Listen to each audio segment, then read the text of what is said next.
Recording start. Launch cancelled.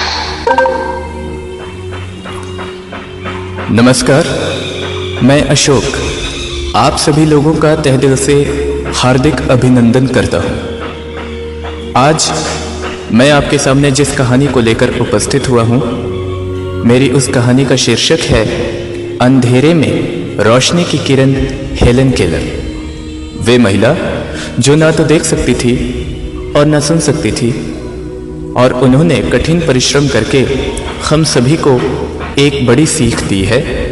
मैं आज उन्हीं की कहानी आप सभी के सामने प्रस्तुत करूंगा। मुझे आशा है कि आपको यह कहानी सुनने में काफ़ी अच्छी लगेगी, और इस कहानी को सुनाते वक्त मुझसे अगर कोई ऐसी गलती हो तो इसके लिए मुझे क्षमा करें।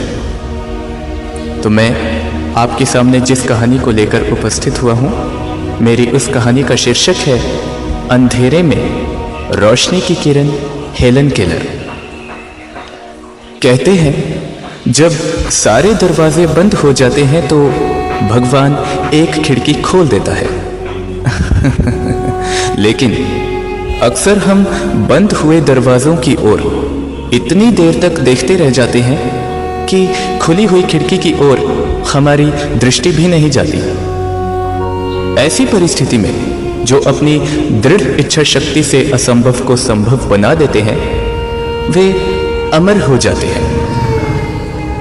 दृढ़ संकल्प एक ऐसी महान शक्ति है जो मानव की आंतरिक शक्तियों को विकसित कर प्रगति पथ पर सफलता की इबारत लिखती है। मनुष्य के मजबूत इरादे दृष्टि दोष, मूक तथा बधिरता को भी परास्त कर देते हैं। अनगिनत लोगों की प्रेरणा स्रोत, नारी जाति का गौरव बताने वाली मिस हेलन केलर, जो शरीर से अपंग पर मन से समर्थ महिला थी, उनकी दृढ़ इच्छा शक्ति ने दृष्टिबाधिता, मूक तथा बधिरता को परास्त कर नई प्रेरणा शक्ति को जन्म दिया। 27 जून सन 1880 को जन्म लेने वाली ये बालिका 6 महीनों में अपने घुटनों के बल पर चलने लगी, और 1 बरस की होने पर यह बालिका बोलने लगी। जब यह बालिका 19 माह की हुई, तब एक साधारण से ज्वर ने इनकी हंसती खिलखिलाती जिंदगी को ग्रहण लगा दिया। ज्वर तो ठीक हो गया, किंतु उसने हेलन को दृष्टिहीन तथा बधिर बना दिया। माता पिता बेटी की ऐसी स्थिति देखकर अत्यधिक दुखी हो गए, और उन्हें ऐसा प्रतीत होने लगा मानो किसी ने उनकी पुत्री पर मुश्किलों का वज्रपात सा कर दिया हो। हेलन का बचपन कठिन दौर से गुजरने लगा। किसी को यह आशा भी नहीं थी कि कभी स्थिति सुधर भी सकती है। एक दिन की बात है, जब हेलन की मां समाचार पत्र पढ़ रही थी, तभी उनकी नजर बोस्टन की एक पर्किन संस्था पर पड़ी, और उन्होंने उसका पूरा विवरण पढ़ा। उसे पढ़ते ही मानो जैसे उनके चेहरे पर अचानक से ही प्रसन्नता की एक लहर सी दौड़ गई हो। हेलन के पिता ने पर्किन संस्था की संरक्षिका से अनुरोध किया, जिससे कि वे हेलन को उनके घर आकर पढ़ाने लगी, और यहीं से हेलन की जिंदगी में परिवर्तन शुरू हुआ। हेलन की अध्यापिका सुलिवान बहुत मुश्किलों से उन्हें वर्णमाला का ज्ञान करवा सकी। हेलन एक एक अक्षर को कई घंटों तक दोहराया करती थी, और तब कहीं जाकर उन्हें वे अक्षर याद हुआ करते थे। धीरे धीरे वे बोलने का अभ्यास भी करने लगी, जिसमें कि उन्हें आंशिक सफलता प्राप्त हुई। हेलन की सफलता के पीछे उनका संकल्प बल कार्य कर रहा था। 8 वर्षों के घोर परिश्रम से उन्होंने स्नातक की डिग्री प्राप्त कर ली थी, और कठिन परिश्रम के बल पर उन्होंने फ्रेंच, लैटिनी और जर्मन भाषा का ज्ञान प्राप्त कर लिया था। उन्हें सारे संसार में लोग जानने लगे थे। आत्मा के प्रकाश से वे सब देख सकती थी, तथा बधिर होते हुए भी वे संगीत की धुन को सुन सकती थी। उनका हर सपना रंगीन तथा कल्पना स्वर्णिम थी। केलर की अध्यापिका सुलिवान हेलन की एकमात्र अध्यापिका ही नहीं बल्कि मात्र जीवन संगिनी जैसी थी। उनकी सहायता से ही हेलन केलर ने Tolstoy, Karl Marx, Nietzsche, Rabindranath Tagore, Mahatma Gandhi और अरिस्टो जैसे विचारकों के साहित्य को पढ़ा। उनके द्वारा लिखित आत्मकथा मेरे जीवन कहानी संसार की 50 भाषाओं में प्रकाशित हुई। अल्प आयु में ही पिता की मृत्यु हो जाने पर प्रसिद्ध विचारक मार्क ट्वेन ने कहा, हेलन, मेरी इच्छा है कि मैं तुम्हारी पढ़ाई के लिए कहीं से धन एकत्रित करूं, तो क्या मैं ये सब तुम्हारे लिए कर सकता हूं? हेलन के स्वाभिमान को धक्का लगा। सहज होते हुए मृदुल स्वर में उन्होंने कहा कि यदि आप कुछ करना चाहते हैं तो आप मुझ जैसे दिव्यांग बच्चों के लिए कीजिए, मेरे लिए नहीं। हेलन की मस्तिष्क शक्ति इतनी जागरूक थी कि वे आंख तूक के पदचाप से उसके बारे में सब कुछ बता देती थी तथा वे विभिन्न रंगों को स्पर्श करके पहचान लेती थी।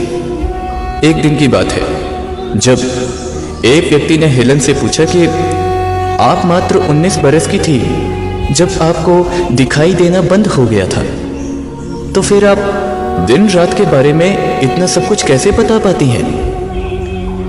हेलन का उत्तर विज्ञान सम्मत था।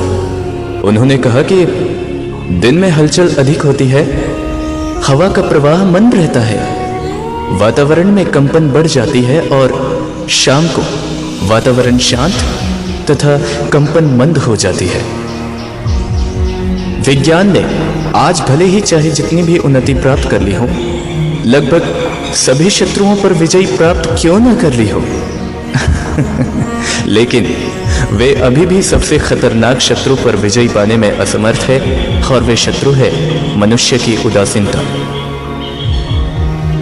हेलन केलर का कहना था कि हमें सच्ची खुशी तब तक नहीं मिल सकती जब तक कि हम दूसरों की जिंदगी को खुशगवार बनाने की कोशिश नहीं करते। उनका यह कथन भी था कि विश्वास एकमात्र ऐसी शक्ति है जिसकी बदौलत स्वस्थ हुआ संसार भी सुख की रोशनी से आबाद हो सकता है। सन 1943 ईस्वी में हेलन देश भर के सैनिक अस्पतालों में दृष्टिहीन, गूंगे तथा बहरे सैनिकों से मिलती रही और सन 1946 ईस्वी में अमेरिकन ब्रेल प्रेस को the American foundation for overseas blind का नाम दिया गया, जो आज इंटरनेशनल हेलन केलर के नाम से प्रसिद्ध है। स्वावलंबन उनके जीवन का प्रमुख गुण था। भोजन बनाना, वस्त्र पहनना तथा साफ सफाई के सभी कार्य करना वे स्वयं जानती थी। 1 जुलाई सन 1968 ईस्वी को दिल का दौरा पड़ने से वे इस संसार से विदा हो गईं, परंतु उनका जीवन प्रत्येक मानव को जन्म जन्मांतर तक प्रेरणा देता रहेगा। पुरुषार्थ का महत्व बताने वाली महिला हेलन केलर ने मानवीय चरित्र को केवल नई गरिमा ही नहीं बल्कि मानव पुष्प को नई सुगंध से सुगंधित किया है। हिम्मत और हौसले की मिसाल हेलन केलर का संपूर्ण जीवन हम सभी के लिए एक उदाहरण है। और अंत में चलते चलते हेलन के श्रद्धा सम्मान के लिए मैं अपनी तरफ से 2 लाइनें कहूँगा कि आंधियों को जिद थी जहाँ बिजलियाँ गिराने की, आंधियों को जिद थी जहाँ बिजलियाँ गिराने की, वहीं हेलन केलर को जिद थी आशियाँ बनाने की, वहीं हेलन केलर को जिद थी आशियाँ बनाने की। जय हिंद, जय भारत। मुझे आशा है कि आपको यह कहानी सुनने में काफ़ी अच्छी लगी होगी और माफ़ी हम इस बात की चाहेंगे कि अगर इस कहानी को प्रस्तुत करते वक्त बीच में कोई हमसे त्रुटियां हुई हो तो हम इसके लिए आपसे माफ़ी चाहेंगे। मैं अशोक आप सभी से लेता हूँ इजाज़त। शुक्रिया, नमस्कार। Lock. Pause button. Stop button.